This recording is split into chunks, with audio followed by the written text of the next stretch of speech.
Right before all the drama went down with the $112 million lawsuit from the SEC against Ty Lopez, I had him on the Owner Meeting podcast.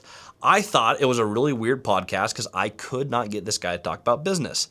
In addition, he was adding all these fake books to his bookshelf and telling his staff, hey, just fill it with any book. I'm not going to read them anyway. It's just important that it looks like I read a lot of books. Well, I think this is really consistent with what we're seeing here.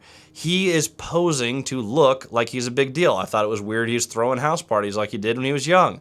If you're doing so well in business, why do you need to have people pay you to host a massive party at your $100 million house? If you're making all this money, you should be able to afford that, right?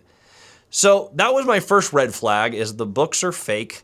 He's trying to fill it to look like he's smarter than he is. He doesn't want to do any work. And there was basically no staff in this house. He's running the skeleton crew in his office. The whole thing felt really weird. Then we tried to talk about business. All he wanted to do was change the topic to the Amish, to, oh, this is what we need to pay the President of the United States. He didn't even know whose podcast he was going to be on. He's like, hey, are you on my podcast? Am I on your podcast? What are we doing today? No plan, no organization. That looks what happened here. There's three major problems why I think he's actually in a lot of trouble. Number one, he told his investors they were cash flowing in 2020 and 2021. He made statements saying, hey, we are cash flowing. He refused to show them the financials, and their tax filings reveal those companies were losing $11 to $14 million apiece. They were hemorrhaging millions and millions of dollars. He said were cash flowing. Number two, he paid himself $16 million out of this capital raise. So he'd already enriched himself, even though the venture was losing a ton of money and started at cash flow negative. We know this for a fact.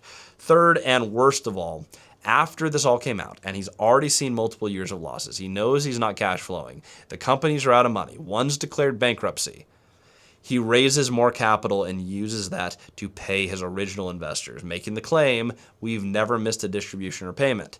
This is where it becomes illegal. This is where you enter Ponzi scheme territory. That's the basis of the lawsuit. But when you add it all up, where we go, hey, this is a guy who is willing to lie, and we know this for a fact. We see that he's withheld information from investors. We see that he's used this money to enrich himself, which by itself isn't illegal. He has failing businesses, which is bad, but also not illegal. But then he's raising additional capital and doing it again and again, despite the fact that the business is not working and he knows it.